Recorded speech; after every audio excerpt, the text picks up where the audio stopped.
The Labour leader hasn't minced his words in the attack on the Prime Minister's personal financial arrangements. Jeremy Corbyn accused David Cameron of misleading the public and said he'd lost the trust of the British people. He also demanded an investigation and a full statement to Parliament. So is he satisfied with the publication of Mr Cameron's tax details today? Mr Corbyn joins me now from Edinburgh. Are you pleased the Prime Minister has done this, and are you now basically satisfied? Well, day by day a little bit more comes out from Downing Street about the Prime Minister's own tax arrangements, but I still think we need to know what benefit he or his trust received before 2010, why the money was put in an overseas tax haven in the first place, and if there is any tax owed on that period, then of course it must be paid. But he has to register this in Parliament. There are rules concerning this in Parliament, which I'm not suggesting he's broken, but I think we need to know whether or not he did benefit before 2010. In terms of today's story, over every front page, it seems that the Prime Minister's mother gave him some money in the expectation that it would be 7 years before she died, and that therefore he wouldn't have to pay inheritance tax on that. Now that's something that many parents up and down the country do. Do you think there's anything wrong in that at all? Well, he's done that, or she's done that rather, and that is within the rules, providing, of course, the person giving the money lives for more than 7 years, and obviously we hope she does. The issue is one that it does actually reduce the level of inheritance tax that is available for the Exchequer as a whole. Is there a case for looking at inheritance tax rules? Possibly, but I think what's more important this week is actually looking at the whole question of tax havens, of British dependent territories, of the way in which large sums of money, huge sums of money, are placed in these havens to evade tax in Britain. There's a moral case. If you earn money, you pay tax. If you earn a lot of money, you pay more tax. Non-payment of tax means underfunding of public services as a whole. That's what the Panama Papers have shown. The moral case has to be made. Number 10 would say the Prime Minister has paid tax on everything that he owes tax on and has been unimpeachable on this, and this is really just about the politics of envy now, these stories about his mother's £200 million and so forth. It's not about the politics of envy, it's about the politics of openness, it's about the politics of tax evasion and avoidance on an industrial scale, which the Panama Papers have revealed. Absolutely. And we therefore need to be much more assertive on the question of overseas arrangements in British dependent territories that are administered self-government, usually locally, but Britain obviously has a huge responsibility for them. Why are we allowing and indeed encouraging tax havens in British dependent territories, knowing full well that it actually shortchanges everybody in this country? I want to come directly onto that, but before we do, you can't point at any issue where the Prime Minister has not paid his taxes, can you? I want to see the papers. We need to know what he's actually returned as a tax return. We need to know why he put this money overseas in the first place, and whether he made anything out of it or not before 2010 when he became Prime Minister. These are questions that he must answer. I think there is a question for Parliament there. There is a question for parliamentary standards to question him on this. There is a question, big questions that have to be put to him by Parliament, and that surely is the function of Parliament. Do you think he's been lying in any way about the money that he's had in the past? I think he took an awful long time to say what money he had in those trusts, what money was given to him by his family, what money he's received as a result of it, and what tax he's paid on it. There's been a series of rather changing stories coming out of Downing Street. There's been roughly a statement every 18 to 24 hours since last Monday on this. I don't know why he couldn't say the whole thing last Monday, but he's still not finished yet, because he hasn't actually said exactly how much tax he did or didn't pay. Well, these are complicated issues. I just said 200 million, which would have been a lot of money. In fact, 200,000, of course. I was wondering about your number of noughts there, Andrew. Yeah, no, several noughts too many. Let's turn to what can be done in the future. And there seem to be two things being talked about. We've had columnists on the centre-right and centre-left of politics both saying recently that actually we have crossed a line here whereby now everybody involved in politics should really open their tax returns to the public, so the public can see what everybody gets and possibly how much they've got in terms of assets as well. Well, there has to be trust in people in public office. You have to know what they're earning, where it comes from, and what influences come as a result of that. So if for example, you have a lot of money in an overseas trust and that isn't revealed to the public, then if you start lobbying not to open up the accounts of overseas trusts, then it begins to look more than a little odd.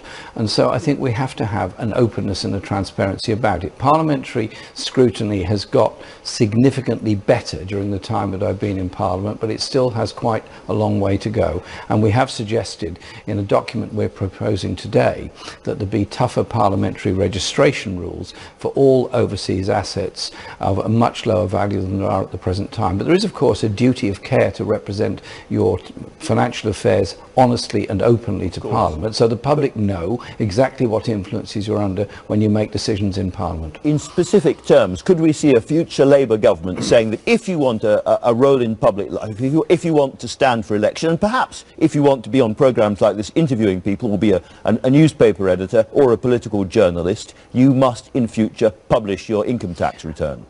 I think we're moving in that direction. I think it's probably a good thing if we move generally in that direction so that everybody knows what influences are at play. Money and politics have to be treated with the greatest sense of openness possible, so you know what influences are at work on any individual, on whatever political or any other decisions they make. And do you think this new area of transparency should cover more people than current MPs, but in other words, the kind of general penumbra, the group of those people involved in public life around politics as well?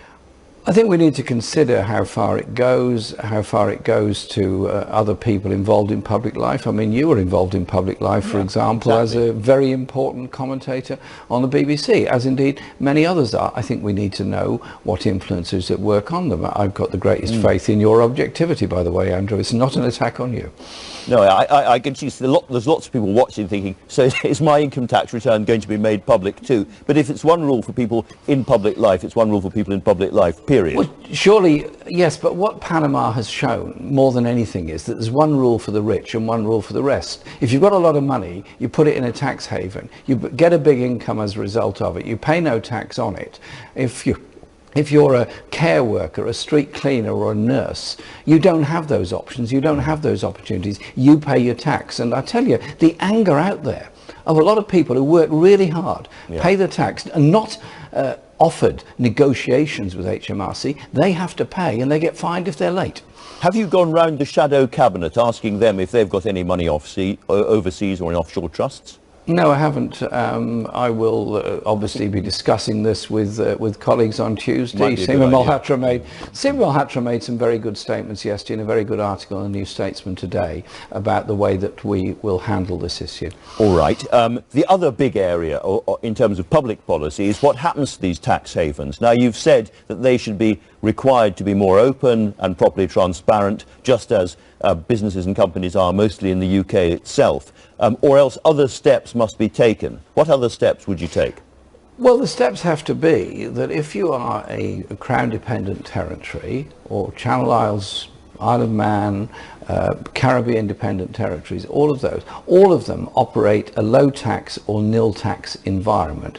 All of them enjoy security and protection provided by the UK. All of them are dependent territories. All have some form of self-governance. To some extent of that self-governance was even suspended during the financial crisis by orders in council. I think we've got to be very clear about this. We want openness on who owns those companies, openness on the trusts, and we want a tax regime that is reasonable so that they all pay some kind of contribution. It cannot be right that we're just allowing people to shift resources offshore in order to avoid taxation in the UK, or indeed in parts of Europe, with the rather strange behaviour of some companies such as Google that move their billing arrangements to a lower tax regime in order to avoid UK tax, and many others as a result of it. There has to be a chasing down of this principle that seems to operate amongst the super rich in the world, that some or other taxes for somebody else, not for them.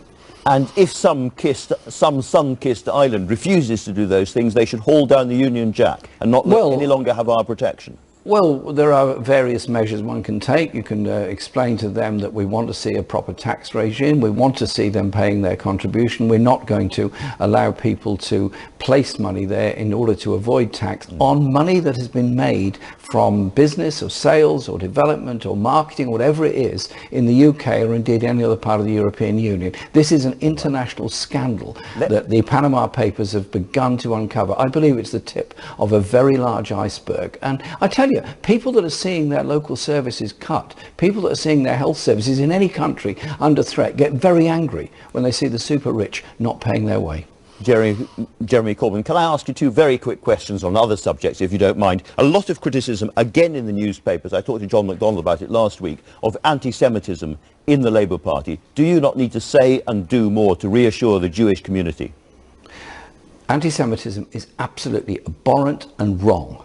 Anyone that commits any act of anti-Semitism, that makes any anti-Semitic remark, is auto-excluded from the party, and an inquiry follows immediately. We have suspended and we will suspend any member that behaves in that way. Inquiries are going on the cases that have been referred to us. Right. We're absolutely resolute on this. There is no place for any type of racism of any sort within our party, and I will ensure that it is rooted out where it exists. But I have to say, it is a very small number of cases over the whole country. We are dealing with it.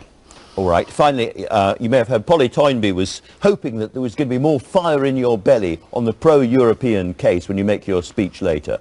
Is there going to be fire in your belly? Are you really committed? Are you going to get Labour voters into the booths to vote to stay in the EU?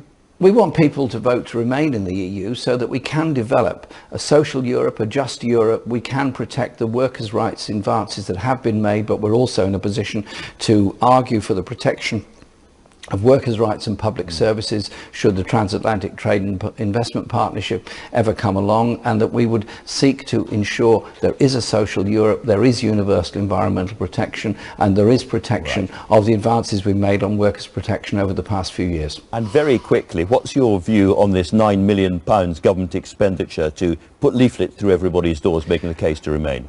I think everybody should be fully informed before a vote is taken. There should be a proper debate on everything that's taken, and I hope that there will be an equality of airtime and debate so that everybody can understand the implications of what are, of course, a very important decision. And I hope that Labour supporters will vote to remain. Indeed, the vast majority of Labour members and Labour affiliates have voted for that position, but it's not without issues that we want to develop, such as I pointed out on environmental protection and workers' rights. We're not in favour of an unfettered free market Europe. What we want is a Europe of social solidarity.